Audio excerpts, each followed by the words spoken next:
Hello and welcome to Android Design in Action. My name is Roman Urich. Hi, I'm Nick Butcher. And to your right is Mike. Hi, my name is Mike Denny. This is my first Android Design in Action. I'm excited to be a part of it. I just joined Google a couple weeks ago as a design advocate for developer relations. Yeah, so pretty soon, hopefully you guys are going to see a bunch of material, design bites and things like that, coming from Mike. He's a very talented speaker, an awesome guy. So look forward to hearing from Mike very soon. Yeah, welcome Mike. Yeah, Hope welcome. to see you on the show more in the future. Great to be here. So in today's episode of Android Design in Action, we're going to be looking at a couple of our favorite apps, and actually not just us, but members from the larger Android team, specifically some of the designers on the team, are going to be looking at some of their favorite design aspects of their favorite apps. So hopefully we're going to give you some little sprinkles of inspiration of things that we love to see in apps, and hopefully give you some ideas of the kind of elements that you can include in your apps to make them equally compelling. Absolutely. So without further ado, let's get to it.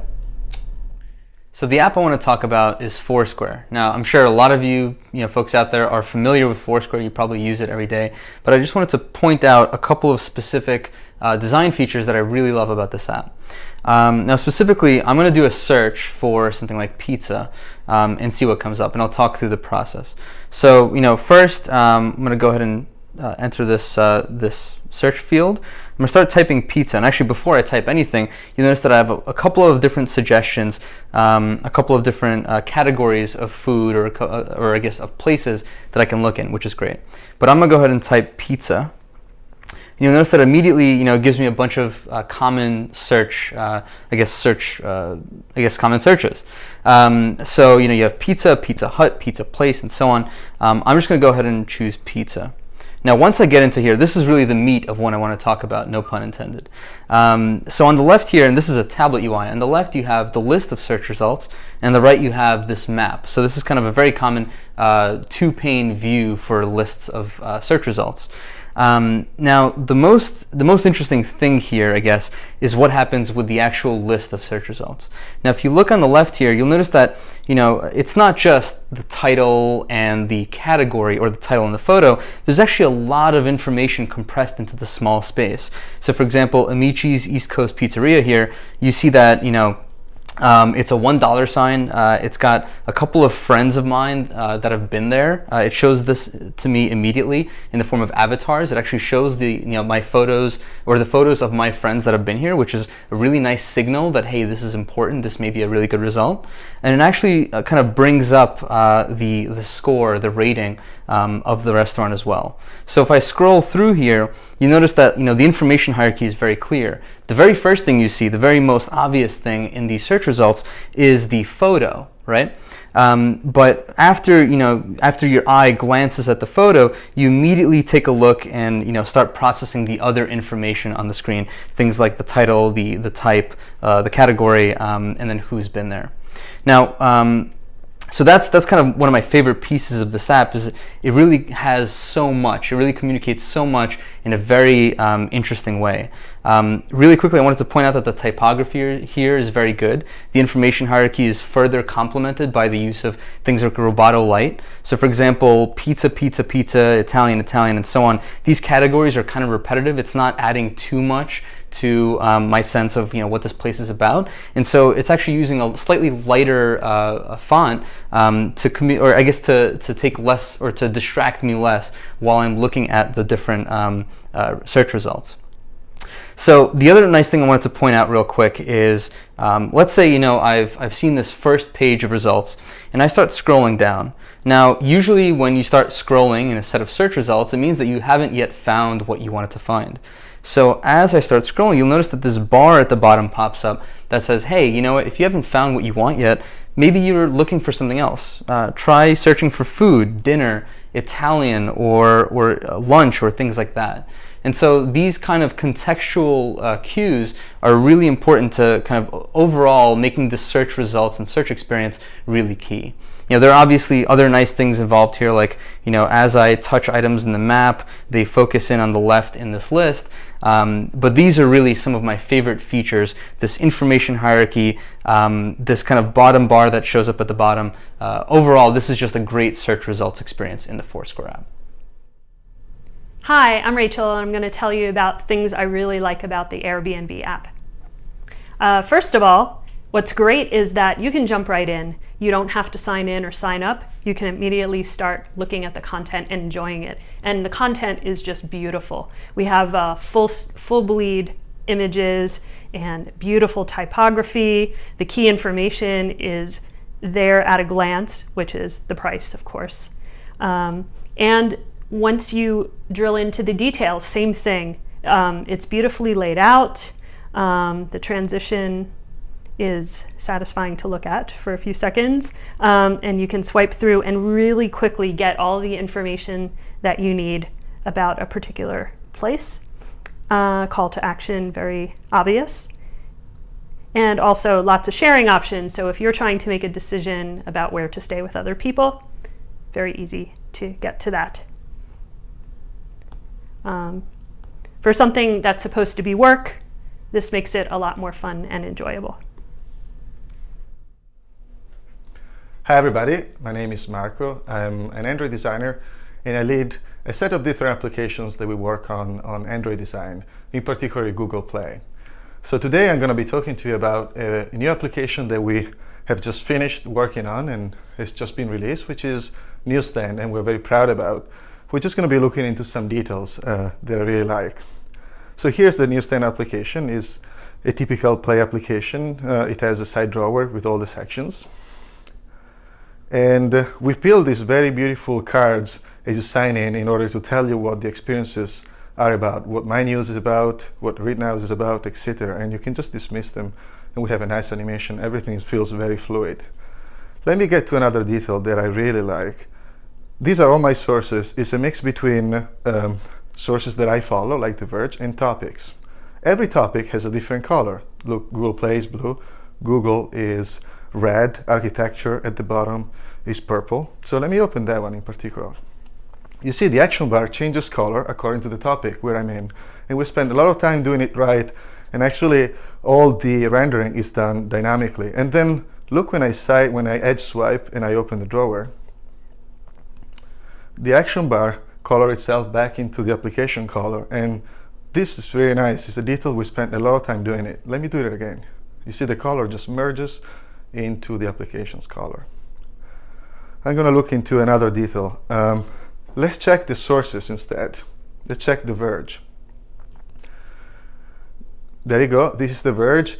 You see that we wanted to give to a particular source a very emotional feeling. So you have an image which is in the background, and with a sort of Ken Burns effect is fading out different images. It feels very much alive. And as soon as I scroll up the view, the logo moves right into its position and the source name shows up. And that's another detail that we spent a lot of time doing it right, and we think it really distinguishes this application from other. Let's look at another detail. Let's look at the article view. We have developed a lot of different layouts so that the articles feel very unique and beautiful on all devices. I'm going to look at the New York Times, which is a source that we worked with in details. So you see that in the New York Times you have all your news as for everything else, but the font in the New York Times is personalized. It's the New York Times font. It's not Roboto as we use it elsewhere. So we try to make every source, to be different from one another and to be very specific. So when you look at the Financial Times, it has a different font, and so on and so forth. So we invite actually the developer to try to play with different fonts if they have them available. So see this detail here. This news right now is metered. So I only have 18 free articles that I can read today. And if I want to read it, I can just swipe up the page, and you see the number is changing into 10. And when I reach the end, there we go. Now the page is unlocked, and now I can scroll it and I can finally read it. That's something else we spent quite a bit of time doing it. And every layout is really beautiful. Let me show you a couple of my favorite articles that I have saved here. This is an article about a new car, the Stingray. They just came out. See, when you're in article view, the action bar disappears as soon as you get into the article. and it's full of beautiful photos. Beautiful photos everywhere that we get from the source. Now check this out. We want to have the view to be full screen and to be very immersive, so I don't see the action bar when I'm navigating through the page, but as soon as I pull this down, the action bar comes back. But I haven't finished. Look when I get all the way up.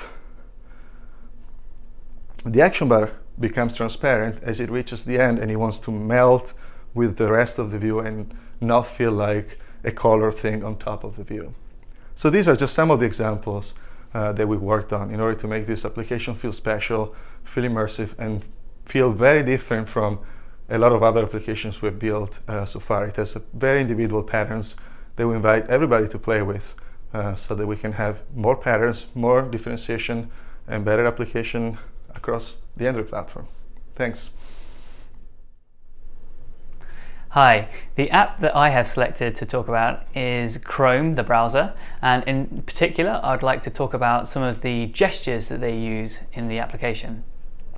So here I am in Chrome app looking at a particularly interesting playlist on YouTube, and you can see from the little free up here and just next to the URL bar that I have 3 tabs open. So I can just go right ahead and tap that button and I'll get into the tab management UI. But another more interesting way of doing this is using a gesture. You can see that when I tap that free, the bar itself animates down, kind of shifts down, kind of implying spatially how you might kind of bootstrap the knowledge of this gesture. So what you can do is you can drag down and to enter the same UI here from the bar. So a few things about how they've done this gesture I think work really, really well. Firstly, I always feel in control of it. So as I drag down, it kind of tracks my finger so I can move down and up, and I always feel very much in control of what's going on. The second thing is that it's very contextual. So if I was on, say, this bottom tab here, as I drag down, it maintains the order of my tabs, but tracks my finger. So again, I always feel very much in control, and it retains the context of where I've come from. You can also do some things like dragging sideways on it to switch the tabs here. So again, it's maintaining that kind of spatial model, so I know I can move on easily to them. My favorite thing I think about this is just the element of whimsy. As per the Android design guidelines, you should be aiming to delight your users in surprising ways. This task you're kind of doing, the goal, I guess, is managing tabs, is switching between tabs, closing a tab. Could be seen as kind of a chore, something you're forcing the user to do, but by introducing a really satisfying way of doing it, it actually makes it more delightful. So the action here, say dragging down and then swiping away, is kind of much more visceral, using direct manipulation to actually grab the content and manipulate it rather than operating machinery to perform the task. I think is really, really great. So yeah, that was gestures in Google Chrome. Great job, and think about how you might use similar kind of gestures to make tasks more kind of like directly manipulated and more fun. Cheers. Hi, this is Rich Fulcher on the Android design team, and I'm here today to talk about an app that I've been using for a couple of years now called Libra. Libra is an app that is used to help you keep track of your weight. It does a lot of things that I like. It does things like prompting you every day with a notification to kind of enter your weight, so those positive little reminders like that. But the thing I wanted to focus on today is the way that Libra visualizes the data that the user enters over time and how it can kind of respond to different scales of time when showing that data. So in the typical view for Libra, you're seeing a graph of your most recent weights that you've entered within the application. So here I've got a couple of weeks worth of content here. And for every day, I'm just seeing kind of a small orange dot that represents kind of what the value on the particular day was. And they've got the gray lines connecting it to the average, which is a trend line that's rolling back across several days of data. It also does some forecasting, so you get this kind of line to the right-hand side here that's kind of predicting if you continue the way you've been doing and managing your meals, your weight should go in that direction. What Libra does that's really kind of well implemented and smoothly done is if I decide to shift this time scale, so maybe I want to go back and I look across a slightly wider scope of time. As I do that, the way that the data is being reflected actually changes. So now those orange circles have dropped away. I still have the gray bars, so I can still get a sense of what those individual day values were, but that's honestly just less important in this view. And if I keep squeezing out a little further, the gray lines themselves disappear, and I'm really just looking at trend over time. It also, in addition to kind of doing the two-finger gestures, I can do tap to snap to different time scales. So tap once and then tap again to kind of get closer and closer, and you'll see it moves through those different views. And there's even little shortcuts for moving to kind of the current day view and matching that. So a neat small app, something I maybe spend less than 30 seconds with each day, but still does a really good job of considering kind of what the user goals are at any instant. If I'm in the moment of putting in that one value, it's giving me a real detailed view for a short range. But as I start to go further and further out to look for a wider set of data, it really adapts and kind of simplifies the view so that only the most pertinent things to the user are displayed, and I can kind of quickly glance and read and understand what's happening. So that's Libra. Recommended. Thanks. So the app I'm going to be talking about today is Timely by the awesome guys at Bitspin. So Timely, if you've been following Android design, if you've seen this show, we've talked about it before. It's been discussed a lot on different platforms because it's just a fantastic example of Android design, and it just really encapsulates a lot of the design principles in the Android design guide, especially principles around the idea that our Android devices should enchant us. And I'm specifically going to be talking about things that stand out in this app that just show that they went the extra mile. They have just an awesome level of polish in this app. And this kind of polish isn't just, the fundamental things in your app are working. Timely, for example, is a clock, a timer, a stopwatch, and I use it as an alarm to wake me up in the morning. So all that stuff behaves as expected, but it's the extra little details. It's the tiny animations that are just gorgeous, and the use of color, the use of typography throughout the app. It's that extra 1% effort that really makes a huge difference in the overall quality of your app experience. So like I mentioned, it's a clock, and if you look at the seconds animating here, and even responding to my touch, it's just a perfect example in dozens of places in this app that real objects are more fun than buttons and menus. So just up here, I mean, at first glance, this looks like it doesn't look like a traditional Android app, right? It doesn't have a solid color action bar with a light or dark theme throughout. It's bright, it's colored, it's got this live wallpaper thing going on in the background. But it behaves like an Android app, and that makes the beautiful aesthetic that they've gone with just that much better. When you page between the different colors, they kind of crossfade, and all of these elements are touchable. They're very inviting. You don't have to be told explicitly what to do. For example, you just hit the play button and it starts counting down from the time I set for it. And if you're interacting with it and you get a little bit off track and you start dragging here, you notice that it tilts. And so that's kind of curious, right? And so if you go down to the split action bar on the bottom and tap the stopwatch button, you notice that the timer actually flips end over end. And so that kind of gives me the cue that I can just flip it using a gesture, and I don't even have to worry about the button down here. And that's just a lot more fun. When there are things that are a little bit harder to communicate to a new user, for example, like how to drag from the edge here to create a new alarm, it's gently taught. So I can swipe from the edge of the screen and pull in a new alarm and set it for 6:30, and I have that nice pulse to interact with.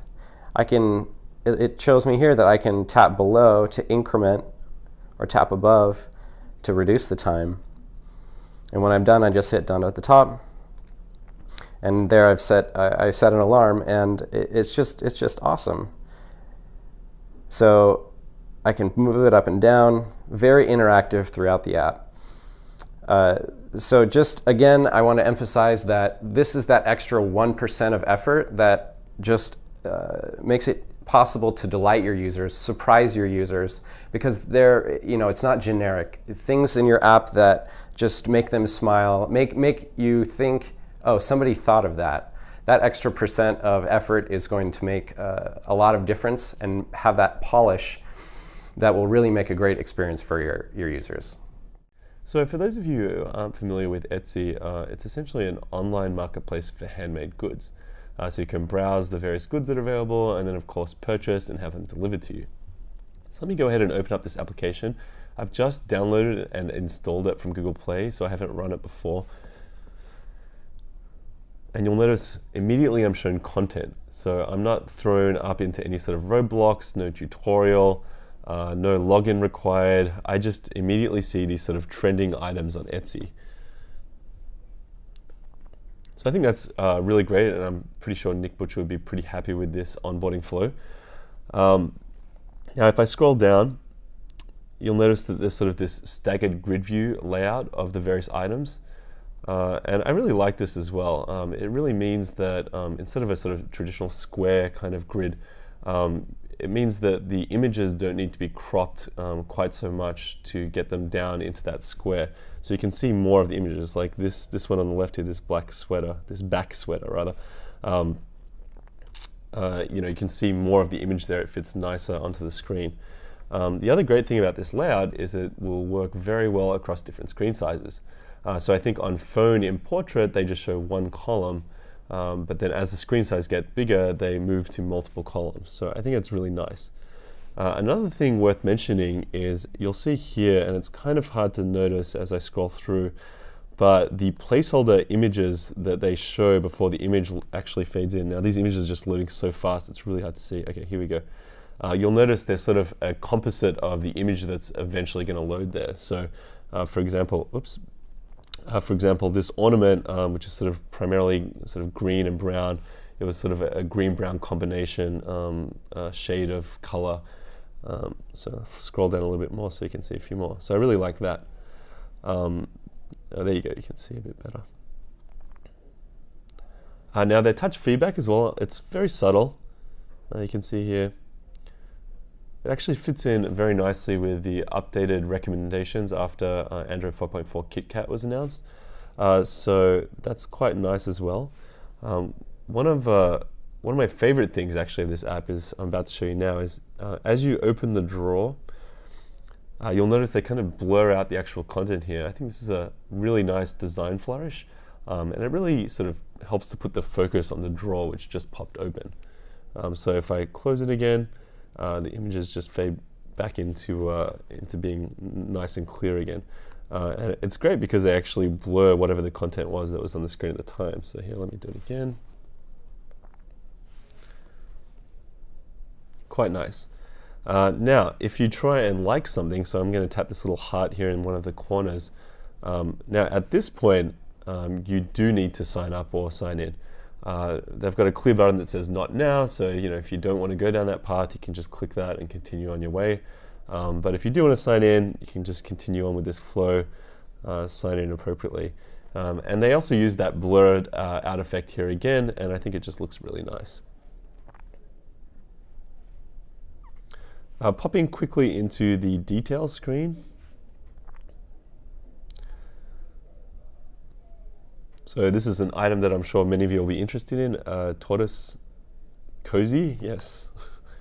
So again, this layout, it's very focused on the content. There's not a lot of system UI going on here. It's just the action bar, a description, and sort of the key actions there, either in the action bar or within the actual layout. And then as you sort of scroll down the description, you'll see this sort of additional images pop up from the bottom. These are sort of other items from this particular seller. So if you are really into getting turtle cozies, you can see here you've got plenty to look through. So that's it. I just thought this was a fantastic app. Check it out. Thanks very much. So those were some of our favorite design details and some of our favorite apps. We hope that you guys drew some inspiration from some of the things we talked about today. And that's all we have for this week's episode. As always, I'm your host, Roman Nurek. And I'm Nick Butcher. And I'm Mike Denny. Till next time. Thanks, guys. Thanks.